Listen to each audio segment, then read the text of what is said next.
go. 3, 2. What's going on, family? You're tuned in to Real Labs Real Radio 104.1, your nightcap of comedy. My name is Ken Miller. In the big chair tonight, I'm going to start the show off with an apology.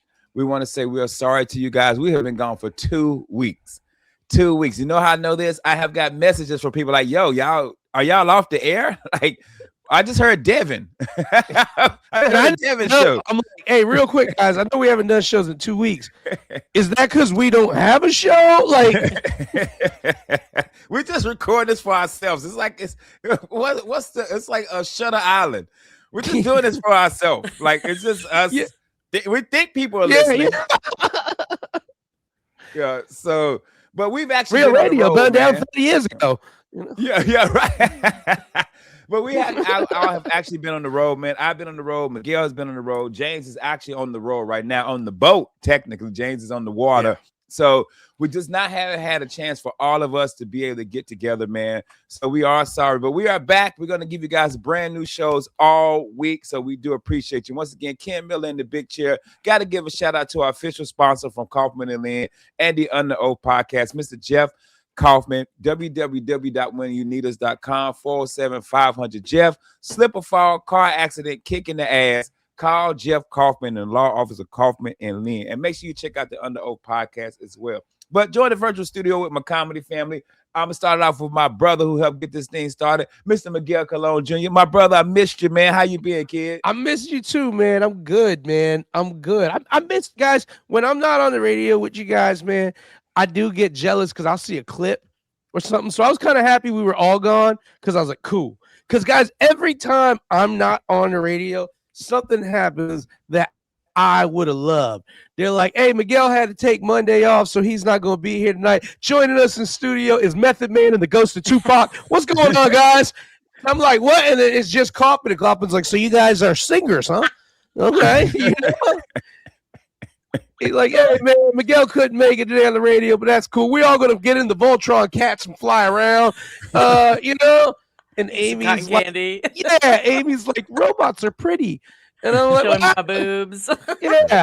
And then the episodes when I'm on, they're like, cool, this dude owns a defunct barbecue chain. And he wants to come in here and talk to us about food truck safety. And I'm like, cool. I'm like, yeah, I won't be here tomorrow. Oh, you won't be here tomorrow? Okay, cool, man. We got Lee Harvey Oswald. He's alive. You know?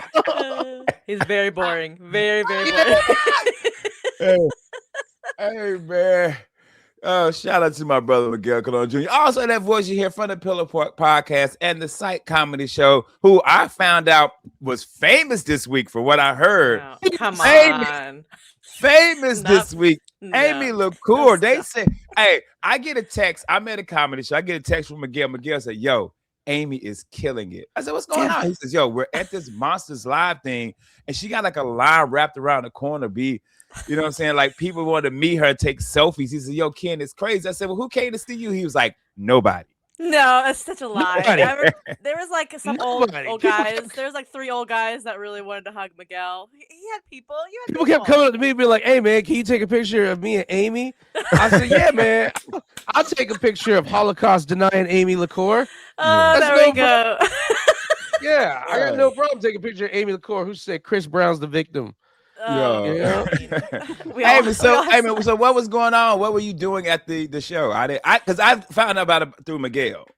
So the Monsters had a meet and greet for everybody in the Monsters in the Morning universe, and they've been having me on in the morning since Ryan Holmes was on my psych show, and I've been diagnosing each character of the Monsters universe, and it's been going really good and fun. So they had me go stand at the table, and then Miguel had a table. Miguel, why were you there? What were you there for? Are you on the Monsters?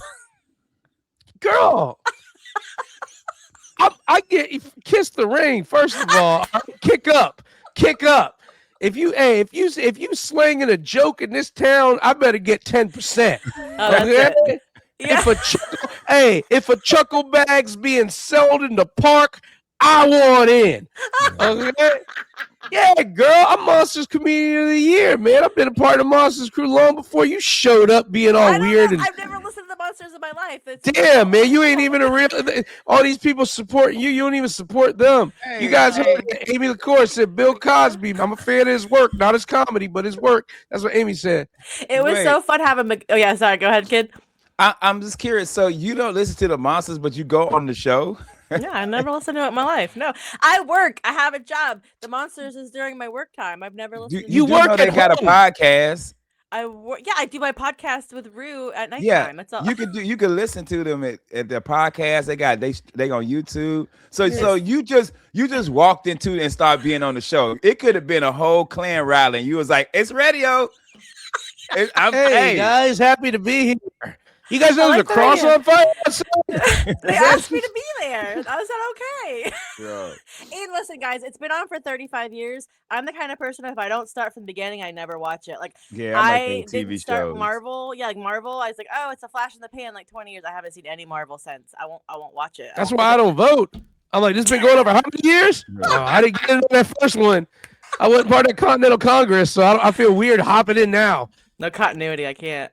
Yeah. Now, Aimee, we've all been a part of one of my first big live comedy shows was with Monsters. It was a cat on there named SBK who used to be one of the sidekicks of Soul Brother Kevin, and he did a comedy show at the Why Not Lounge. So yeah, the reason this show is here is because of Monsters. Yeah, it's the reason this show exists. It's 100%. And put some respect on it. You just showed up. I am respecting them, and I think they like that I don't know anything because as a therapist, I go in and then I diagnose each person, and it's real fun. And they've been so welcoming. And so Russ had asked me to come, and then I did a little thing on stage with Tuttle. He's one of the guys. I diagnosed Tuttle on stage, and it was wild. It was insane. It was one of the craziest things I've been a part of. It was like wrestling. It was like watching wild wrestling last night. It was amazing. Yeah. It was very fun. Nice. Aimee, let me ask you this. When you are working at home, you're a therapist. What are you doing at home working?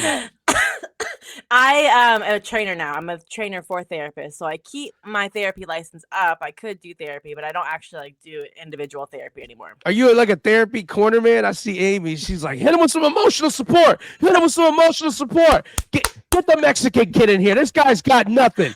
You got to get him in the corner, back him up. It's mom, gay thoughts, mom, gay thoughts. And you come in with those uppercuts. You got Pica. That's it. You know? I was saying last night that Miguel should be a therapist because he's got like all these Zen Buddha like sayings. Like I was just asking questions all night and he had so many answers. I think Miguel would be a really good therapist, actually.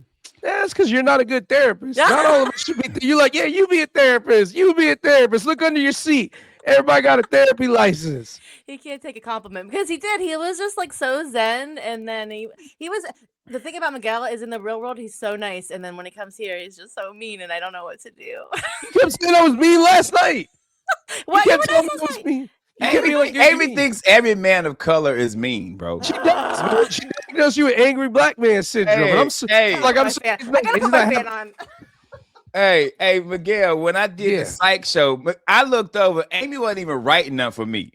When I got done, she's like, yo, you mean. I was like, you didn't even write anything down. You came in saying I was mean, bro. Not mean. I said angry, Ken. I said I ain't angry either. I ain't angry. I ain't mean. I am super chill, bro. Hey, shut your ass up and go to bed. Yeah. Sorry, my imaginary kid spending the night. Hey, set them straight, man. Set them straight. Hey, Aimee, real quick though. So you said you're not practicing anymore. You're training. Yeah, so I keep my mental health license up so I could be a therapist if I wanted, but I work for a corporate company now and I do corporate training for therapists and doctors on mental health. Corporate therapy too. They're like, make sure you know. Yeah, Monsanto did not cause him to be gay. Yeah. So, let me find out Aimee done went corporate on us. I did. I worked nonprofit for 10, 11 years, and then I had my kid, and I was only making $11 an hour as a counselor. Yeah, I want an $11 hour therapist. What kind of therapy you give me? You like, hey, you gonna finish that sandwich? Well, and I have a master's degree, I had student loans, so yeah, I went corporate, and I'll probably go back after my kid's grown, but it's hard as a mom to be a good therapist. And your kid's like 18. How old's your kid? She's 15. I think I have 15. Hey, Aimee, let me diagnose you. You holding that baby back. At 15 years old, me and Ken had jobs and bills. Me too. And bills. Yeah, Me you too. know. Aimee, we're so different. with I these know. children. We're I so know. different. My daughter's 20 years old, will not get a job. And she told all her friends, I don't got to get a job. I got a father. No, she still lives at And home, Ken. She she still lives still with lives with you. her mom. No, she lives with her mom, but I take care of everything. That she Yeah. and then we got Yeah. into this big argument, and then Yeah. I felt bad. I was like, "You need to get a job." She's like, "I don't. I'm out here living life, and I just want to live life until I'm ready to take all responsibility of being an adult. And I wish you just let me do that, Dad." And I was like, "Okay." God bless. Hey man, My we kid all soft. said, We all soft. I do it too with other people's kids. I'm like, hey man, he trying, and they're like, no, he's not. No, we're I'm like, he's so trying. we we're were running the so streets doing drugs in running the the back of streets, cars. Yes. running the streets, My girl. kid, I asked my kid, so she's 15. I asked her, I was like, what do you want to do after high school? She says she wants to take a gap year. I was like, a gap year's for rich people, honey. You can't like Yeah. just Yeah. you gotta get a job, you gotta go to school, you gotta do something. She's like, well, I'll figure it out. And I was like, it's really hard because I grew up literally from the time I was like 12 working, and she's never gonna get a job. Aimee, I tried to get a job at a slaughterhouse. I was like 13 years old, and you know how there's like agricultural exemptions for working, so you could work places like agricultural jobs when you were younger. Right. And this is in South Carolina. I was living there and out in the country. It was so far. It would have probably taken me an hour and a half, 2 hours to ride my bike to get to the country from where it was. But they were like, hey, and my boys came in telling it to me like it was the hot news. They were like, hey, that pig slaughterhouse will hire us at 13. I said, get on the bikes, boys. We about to be killing some pigs for $5 an hour. And I remember they were like, hey, because back then it was $4.50 an hour for minimum wage. They were like, they pay $5.50 an hour and they let you take home meat. I was like, what are we doing? What are we doing? I was gonna be riding my bike home with a bunch of ham hocks in a bag. Yo, hey, I will say this, bro. Taking food home from your job at any restaurant is bro. I've told this story a million times, Aimee. I don't know if you ever heard it. I lived in the projects. So at night, my mama wouldn't come pick me up. So it's 12:30. First of all, Parker Brothers broke every law known to man. Because I'm 15, 16. I'm only supposed to work 4 hours.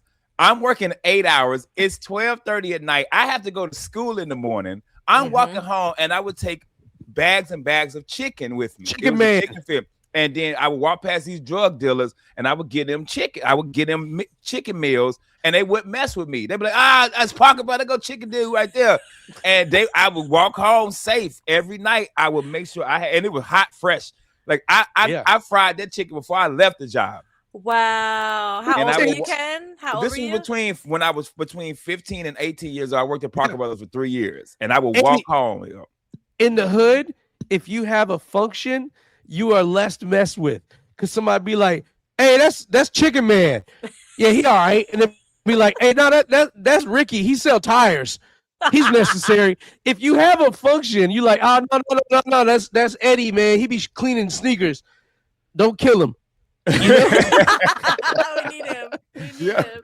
Yeah. Hey. So yeah. Our kids are different, man. But I also would say this. They're the most compassionate people. They're not as compassionate as we are. They care a little bit more about the world. They care a little bit more. Man. Because I got time because they're not slinging chicken around. Even you're right. It's hard to care about the whole world when you cover in pig's blood riding your bike home. You like, hey, pigs gotta die so I can eat. I figured it out. My first job was a Santa's elf at the Cimarron Mall. But you were so pumped to get it. You were so pumped to get it. I was so excited, and I also could work for the Easter Bunny. But then when I got that job, I was 15, and it was scary, and it was mean, and Santa always hit on me, and he was sweaty. It was the worst. I made $8 an hour. That was good. That's a lot, Aimee. Oh, that's a lot. I was 96. I was killing pigs for $5.50, Aimee. Hey, we gonna go to commercial break, but Aimee was riding around in the Mercedes at $8 an hour, son. Ford Taurus. Ford Taurus. And with that being said, baby, we gotta take a commercial break. We are happy to be back. We missed you guys so much, man, but we're gonna give you guys brand new shows all week, man. We'll be right back. Stay tuned in to Real Last Real Radio 104.1. Real Labs, we're radio 104.1, your nightcap of comedy. Ken Miller in the big chair. Guys, do me a favor. Go out there and follow us. Like, subscribe, follow, shoot us some messages. Yesterday, I uploaded all of our YouTube videos, so we are caught up. Also, if you go to iHeart and search Real Labs, our podcast is on there. All 1,200, 2,050, 11 shows, man. Go listen to them. And we also got to give a shout out to our official sponsor, Law Officer Kaufman and Lynn, and the Under Oath podcast, Mr. Jeff Kaufman, 407-500-JEFF, whenyounneedus.com. Slip and fall, car accident, kicking the ass. Man, y'all give Jeff a call, man. James is out on the boat. Kaufman is out doing his thing, but join the virtual studio with Miguel Colon Jr. and Aimee LaCour from the Pillow Fort podcast. We were talking about something in the last segment that I laughed. Aimee was talking about her kid having a gap year. And gap years are for rich people. And Aimee, I'm going to tell you why I agree with you. You know the first time I heard of gap year? When? The Fresh Prince of Bel-Air. Yeah. I ain't know. I was like, so you wear the Gap, like the clothes all year? Like, I didn't know what a gap year was. That is some rich people stuff. Right. You travel for a year, you find yourself. Like I was like, who's paying for this gap year? She's like, I don't know. You. I was like, no, I don't got it, honey. I love you and I want you to live your life, but you gotta work some kind of way. I don't know girl, I just figured it out, man. If you only want to work a couple times, I found a job. You could work 1 weekend a month, 2 weeks a year, and maybe get deployed. You're going in the reserves. That's it. I had a homeboy, no lie. I had a homeboy who joined the reserves. He didn't have a full-time job. He wasn't going to college. We were like, player, just enlist. He was like, yeah, I'm going to join the reserves. I was like, you don't have a full job. Why are you getting a half job? Just enlist. Hey, and if I'm not mistaken, reserves and National Guard go first. Dude, and he joined during GWAT. He joined during Global War on Terror. This was before it happened. He joined 2001. He's like, hey, man, I'm going to go Army Reserve. I'm only got to work 2 weeks, a year, blah, blah, blah. I said, all right, man, that's all right. And then I remember him calling me up like, Bush want to send me to war. Player, he reserves that right, dog. All right. Hey, it's a gap year because you're going to get to travel. You're going to get to travel. Your whole life going to stop for a year. It's going to be great, man. Hey, so Aimee, I know when she was a kid, like what, because my daughter wanted to be a veterinarian for like ever.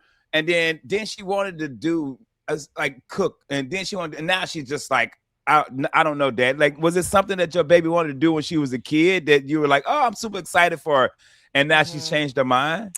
I think she'll go into like hair school. She likes like hair and makeup and stuff like that. Well, and I don't mind, like, if she goes to like the Katona College or something like that, like beauty school. I think she'll get into that. But when she was little, no, she's like, she wanted to be a donut server for a lot of years. I was like, okay, that's not even a real job. Nobody serves you donuts. You buy them in a bag. Let me tell you, there's no middleman. There's no middleman. I'm trying to be a donut concierge, Mom.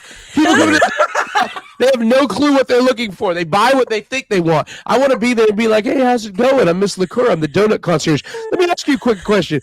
When you close your eyes and picture yourself in a donut, what are you seeing? That's a good question. A gap year. Yeah. Hey, Miguel, you got nieces and nephews? Not from my sister, from my cousin BJ. Yeah. And they're a little softer than I expected them to be from us. Like a little soft because we were rough and tumble. Oh, and man, look here. They're good boys, and I love them. That's the thing, like you said. I look at their hearts, and I'm like, these are some of the finest men I've ever met. Yeah. But there's also points when I'm like, hey, man, get out there, baby. Come home. Obviously, you've been in a house fire, and you don't want to talk about it. I would come home smoking clothes, but I'm like, where were you? All you hear is fire trucks and ambulances be like, I've been home all day, and I'm burnt, and I'm like, just watching TV with the remote. I'm good. Well, I used to work for this woman, Miss Barbara. Yep, Aimee, first job I ever had, Post and Courier newspaper, South Carolina. I was like 14 years old, and I worked. They would send us door to door to collect money from people who owed. We're 14 years old, and they're like, hey, and Miss Barbara only hired bad boys. She only hired boys who couldn't get molested. That's all it was, because she was like, hey, I'm about to send you in the lion's den. You know, you about to go ask a grown ass man for $9.95 that he owes you for some newspapers. I need Bad boys. I need you to be unrapeable, you know? And so it was me, Willie Farmer, Kendrick Fraser, Ace and Tony, Little G. It was a mix of it was rednecks, Latinos, street cats, and John Brasini. John Brasini was this cool white dude that I knew. He was like a square kid in school, but I really liked John Brasini. He's a good guy. And he would wear a tie to work every day because another part of our job was selling subscriptions. If you could sell subscriptions, you could make some extra money. And the entire operation was basically funded on John Brasini's hard work.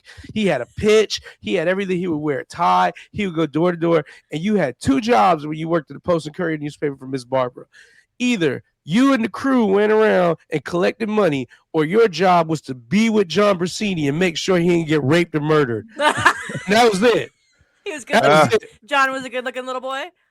Well, Aimee, people don't rape kids because they're attractive. That's gross of you to have attraction to children. They rape kids, they're monsters, Aimee. Yeah, but that was the 80s, bro. You had to be safe in it. Somebody was like, what was the scariest thing about the 80s? I was like, white vans. White vans. Yo, kidnapping. Yo, it's a meme that's like, yo, these kids don't understand anything. Yo, we survived kidnappings, bro. Yes. They was just kidnapping us in the 80s, B. Yeah. They kidnapped us so much, they had to put a sign on the highway. Don't get nabbed. And I talk about it. I say, hey, man, I talk about my act. I would eat breakfast every morning looking at a carton of milk with a picture of a missing kid on it. It didn't even traumatize me. I was just like, you better be faster than that, player. You know? Hey, G.I. Joe straight up told you were going to be kidnapped. At the end of the episode, they're like, ba-da-da-da-da. And Cobra Commander was like, remember, boys, they want your butthole. You know? And he's the bad guy. Imagine Cobra Commander and Starscream being like, hey, I know I'm trying to take over the world, and Starscream want to take the planet, but they want that butthole, boys. And our parents have no idea where we are. Our parents had to have a commercial saying, do you know where your kids are? Your kids are. Yeah. I remember. It's 10 o'clock. I know you're drinking that Ripple, but before. And that van, and that white van. Hey, Aimee, if I'm not mistaken, I think that commercial started because of the Atlanta child murders. Remember all the black kids were getting kidnapped in Atlanta? Mm-hmm. And I think that's because the news guy was like, it's 10 p.m. Where do you know where your kids are? If I'm not mistaken, if you're listening and I got this wrong, I think that's where that started when all those black kids were getting kidnapped in Atlanta. By the way, scariest, no, they had a movie about that. And you know how movies would depict something that's not real. They make it, they had a one where the guy comes in the window and picks the kid up and walks back out the window. Do you know we had our windows locked for 3 years? We used to keep up, because we in the South. It's hot. We ain't got no AC. We got windows up. When that dude picked that kid up and walked out the window, I said, I'll burn the hell up in this house before I open the window ever again. Sweating in the summertime. He was able to pick the kid up because Mama Benadrylled him. Mama's not going to stop Benadrylling him. She's just going to lock the windows. Everybody sitting there late. He was like, yeah, man. And then this how you know the kidnapper's talking to the mom. The mom like, yeah, I done Benadryl their ass. Ain't nothing gonna wake him up. He was like, for real? For real? Yeah, let me go grab me a child. Here's how bad it was in our day. Growing up, we knew who also was the child pervert in the neighborhood. Yeah. Every one of us. Hey, that's Anthony. Your mom would be like, hey, look at me. Don't play outside when you see Anthony. Now, she wasn't telling you Anthony is a horrible person, and I'm so sorry. She was like, hey, I already warned you. So if you get diddled, that's your ass. And you like, I can't get diddled because mama gonna make me not go out this weekend. It's your fault. You went that way home. You should have went the different way home. Yeah. Because I lost. We have a whole house. You know, the molester's house had all the baseballs in the backyard. He's like, hey, just come get your ball. I'm like, God damn it. And now you got to send the fastest kid or the gayest kid in there to go get it. You either like, Twan, go get the ball, or, hey, Jimmy, you ready, right? I'll do it. And then when you get old enough, they have the good drugs, so you have to go to that. Yeah. Hey, Aimee, real quick. I know you're not practicing right now, but you still got your degree in it. Let me ask you something. Why would something happen like that to kids in the 80s and 90s? Why did the parents blame us? Why was it always our fault?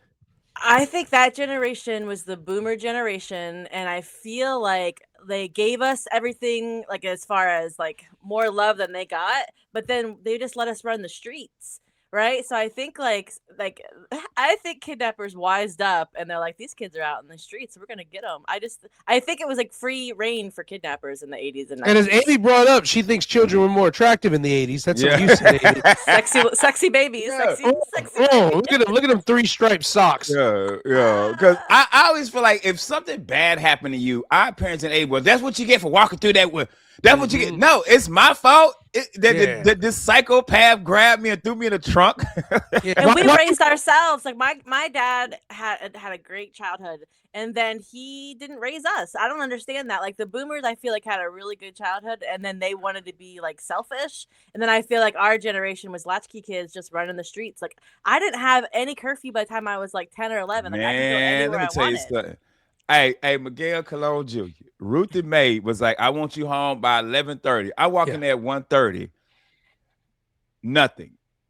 When I got 15 to 18, if my best friend Alex would come pick me up, man, in the Toyota Tercel, and me and Alex would just run these streets until 1:30 in the morning. I would come home. My mom would be like, what was y'all out there doing? Man, we was just at Taco Bell. All right, go to bed. You got school tomorrow. I just had no consequences anymore, bro. Aimee, mine was this. Once I got my first job, once I was 14. That was the job. I didn't have a curfew anymore. But at 10 o'clock, my mama was locking all the locks. When I say all the locks, we have 4 locks on our door. So at 10:05, my 14, 15-year-old ass is like, gotta find a place to sleep tonight. You know how many times I be knocking on people's window, be like, hey, Sen, my homeboy Sen, Filipino dude. Sen would always be like, yeah, dog, I'll leave the window open because he wasn't scared of no molesters. But Sen would be like, hey, I'll leave the window. I would crawl into Sen's window. He wouldn't be home sometimes because he was running the streets. And I would fall in his bed, pass out on the floor, and then wake up. Biological clock, wake me up at 6 a.m. so I could sneak out, get to my house, get some clothes, and go to school.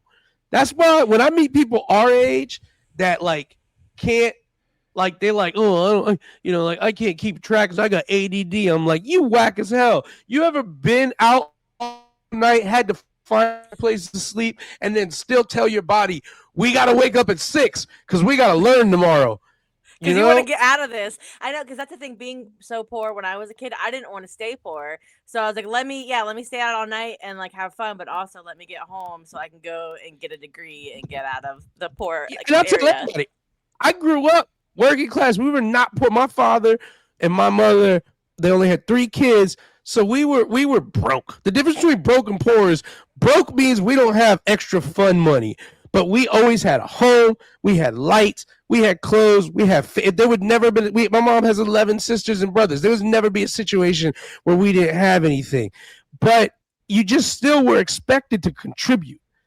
Like, hey, if you made $100 this week, and then the first bill we had for every one of us, when you got a job, you got a bill. It wasn't crazy bill. You got a bill. And I remember my mother was like, hey, you're gonna pay for the TV. And I was like, I want cable then. I want HBO. And my mom was like, do this then. Save up for 6 months so I know it's worth it. Pay, and then you can have it. And I remember coming in like a man, like, gather around, y'all. We about to watch Oz. I'm a man, Hey, and with that being said, we got to take a commercial break, man. We'll be right back. Real Labs, Real Radio 104.1. Real Labs, Real Radio 104.1, your nightcap of comedy. Ken Miller in the big chair. Guys, do me a favor. Go out, like, follow, and subscribe. Hey, man, and make sure you check out our official sponsor, Jeff Kaufman from the Law Office of Kaufman and Lynn and the Under Oath Podcast, www.whenyouneedus.com, 407-500-JEFF. Slip or fall, car accident, kick in the ass. give Jeff a call. So we out here talking about family, we reminiscing and everything, man. Miguel reminiscing about how he was able to get his family HBO, and we talking about original HBO when the flying HBO would come in.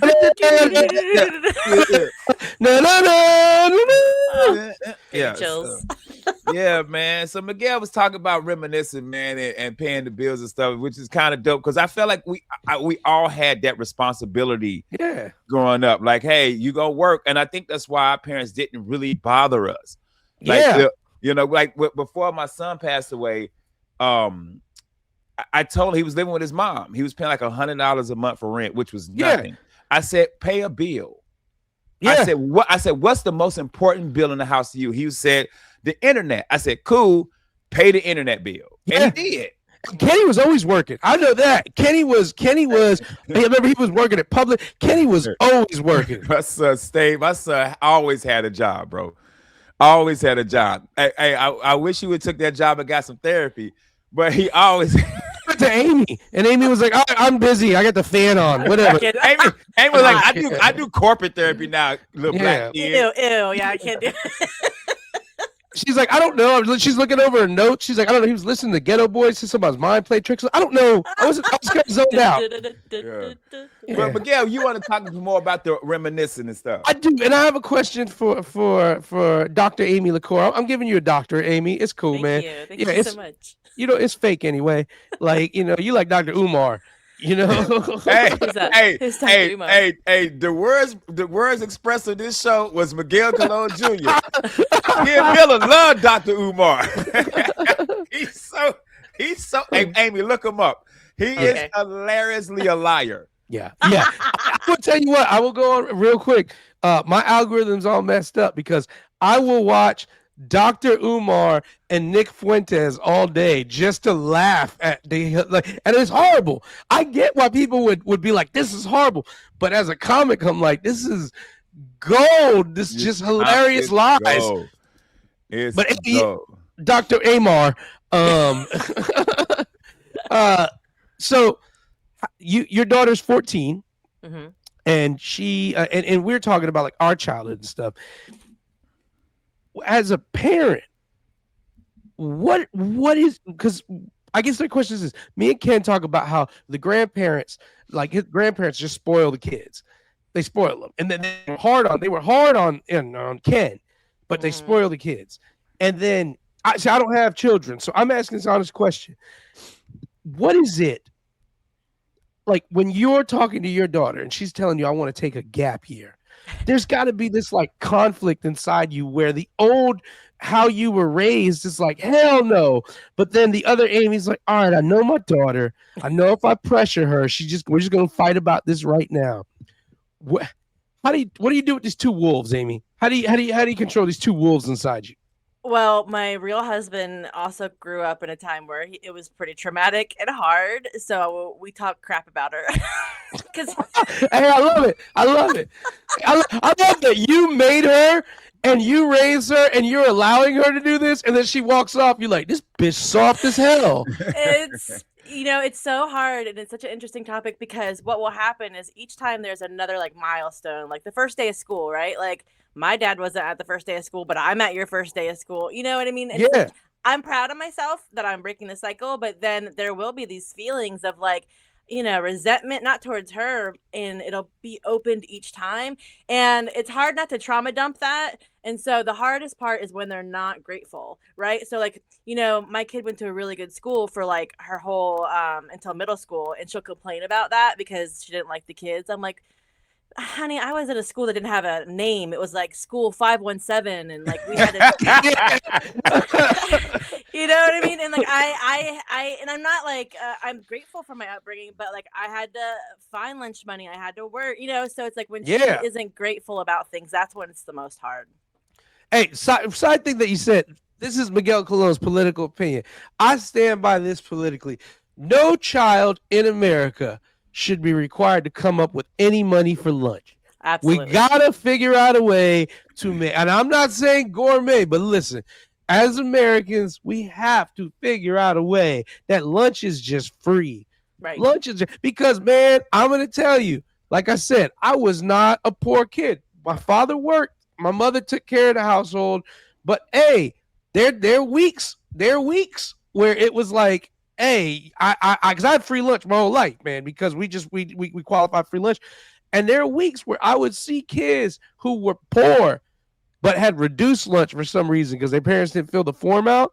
Oh, and the form. Yeah, you got to do the form. Trying to find 50 cents to eat. And it's stressful. The kid's like, God damn, I got to come up with 50 cents to eat. And then you have debt. Like you have debt. You're like a 6-year-old. You have debt. Aimee, I used to loan out kids money. I saw this opportunity and I was like, hey, try to eat, player? Everybody got to eat. Yeah, come on to me, man. What's up, man? They say 50 cents, 75 cents. I got you, player. The juice keeps running, though. The juice keeps running. Hey, Aimee, my son almost didn't graduate because of 17 cents. No, he had a negative 17 cents. He's like, Dad, you got to pay this money. I said, it's seven. I said, man, here go a whole $1. Yeah, keep the change and give somebody reduced. Give a reduced meal to a kid. 17 cents. They was not gonna let my son graduate. What a-hole in the office didn't say, hold up, I got a quarter. Yeah, you know? Right. Like that's wild. I almost didn't graduate because I had so many absences, and I had my whole senior year. I was just like, school, we still doing this? Yeah, and like. I had 2 classes. One, I never passed government economics because I missed so many classes. And my teacher, she just basically came to me one day and she was like, hey, man, take this note to the office. And the note said that, hey, Miguel passed. Just don't send him back here. He disrupts class. And I was like, cool. And then they basically then told me that, hey, but you Miss Brooks came to me from the office. Shout out to Miss Brooks, Rachel Brooks' mama. Rachel Brooks was a homie of mine. Miss Brooks came to me in the office and said, hey, you're not going to graduate. You've just got way too many absences. And I was like, oh God, I got to graduate. Because I lived on my own in high school. And the one thing my mom was like, my last years of high school, if you're going to live on your own, if you're going to do this, you have to graduate. If you don't graduate, you letting me down. And so I was like, nah. She let me live on my own. Me and my cousin lived together. We wild out. We partied every night. So Miss Brooks was like, all you have to do is give me some kind of note, a legal note, excusing your absences. She's like, and I'll put it in your file. And if it ever comes back up, whatever, you've already graduated. You're out of here. I just need something to lie and say I saw. So all she said was a doctor's note, whatever. Man, my sister worked for the governor's office of South Carolina at the time, and she had sent me this thing from the governor congratulating me on high school. Me and Eric Yates photoshopped it, and then we went in because this wasn't Photoshop. This was we cut out something and put it over and then Xeroxed it, and we made a note from the governor saying that I was excused, that I had a governor's pardon. Miss Brooks was laughing. She's looking at it. She's like, I just need to say I saw something in your file. They're not going to come back. They're going to send a task force later on to get your absences. So I basically got a governor's pardon. He was like, hey, man. Hey, goodness. Which is wild that you barely got out of high school because you're legit, you know more history and stuff than anybody I know, bro. Such a nerd. You know so much stuff. I did fairly well in school, man. And I would tell any youngster out there who ever meets me, hey, man, apply yourself in school. And I'm going to tell you why. It's the first test to yourself of how can I get work done, succeed, and still enjoy myself. I'm not telling you to go out there and be an overachiever, but you are wasting your own potential if you don't do well in school and still have fun, because this is the training ground for life. All the people I know, honest to God, that partied and still did well in school, they came into college like, I got this, or they came into the military like, I got this. But if you lopsided it, if you partied too much, or if you did too well, you came into either of those things and you were like, this is too much for me. But all those people who got A's and B's, partied and still showed up and did stuff, they got into the real world and like, there's nothing. I got it. I know how to prioritize getting the things I need done and enjoy my life. Anybody who had no absences, they were the wackest kid. When they gave that award for perfect attendance, I was like, ew. Which was me, kindergarten through 5th grade. I didn't miss a day of school. But I didn't miss a day of school because that's where the food was at. Reasonable. That's where the food was at. I Hey, loved school food. I loved school. I loved hospital food. I loved airplane food. oh, It was that I hot. It was believe hot because you don't food. season your food, so I totally get that. These, Maybe these that's powdered why. eggs. These powdered eggs are amazing. I Yeah, love powdered Amy, you eggs. would have loved military there. You would have loved the mess hall. If you like, I if think you I like would that have. food, you would have I loved the think I mess would hall. have. Yeah. Amy, I I want to was roll back to you, man. You were talking about how you were there for your kid like during school and pick up time and all that. I had the same issue, man. My mama didn't pick us up from school, never dropped us off. My senior night basketball, and if you guys listen, senior night is your last night home game, and you actually get to start every senior. And I got to start, and my mama didn't show. My big brother Derek, my oldest real brother, actually had to come and walk me to center court for me to get my little flower and G, your sportsman G and everything. Corsage, yeah. My mama did not come to that game. My mama did not want me to play basketball. She wanted me to work at Parker Brothers the rest of my life. She would have been content with me frying chicken for the rest of my life. She just wanted me working because for her, the dream of being a comedian, the dream of going to the NBA, the dream of doing something that was not in the hood, they didn't have that dream. Right. Yep. They didn't have that dream. So I understand it. I understand that feeling. You like, because my kids, I'm in the car pickup line. I'm at school. I was the only dad at every field trip. Yep, we're at everyone. We're at every single. She's in band. We're at all those. We're at the choir. And I remember I was in cross country, and I was always last, and my parents weren't there, so I'd be like, going like after the finish line by myself, and then I'd have to walk home after doing 3 miles in cross country. Amy's dead last in cross country. Like the special needs girls lapping her. She's like, "Don't quit, Aimee. You got this." No, they'd already shut it down by the time I get there. There's not anybody. You get to the finish line, everybody gone. Yeah, it's just the janitor, and he's mad. Like, "Hey, girl, I can't leave till you cross this line. Come on now." I'm telling you, it was, and I didn't. I stayed in cross country because you couldn't get cut. It was like I got cut from the cheerleading squad because I couldn't do a back handspring, and then I was like, "Well, what can I do?" So I did cross country, and yeah, I was there alone. I learned a lot about myself. Hey man, look here, Amy. I'm visioning you running to the finish line, and it's everybody done left. Everybody, nobody's mom there. And I'm hungover because I party at night, so I'm like sick from. It was. Hey, right before Aimee gets on the race, the official looks at her and goes, "Hey, Aimee, check this out. I'm gonna put you down for a little faster than I think you're gonna run. But if you just don't run, that'll save us all. We'll get out of here like 6 minutes early." Governor's pardon. So what you 12 minutes? Nah, Aimee, you killed that mile at 11. 11, girl. Get out of here. And then so being at my kids' stuff, I love it. I love it. But again, like if there's one like side eye or one like I don't want to do it, like my heart starts racing a little bit because I get a little mad about it for sure. Nice, man. But we got to get up out of here, man. Hey guys, thank y'all so much for tuning in. Hey, Aimee, what you got this weekend? I got Bug Nutty Comedy out in Melbourne on Friday. Every first and third Saturday, I got S Sandwich at Bull and Bush. And then follow everything at floridacomedy.com. We got lots of stuff going on. Cool. Miguel, what you got this weekend, my brother?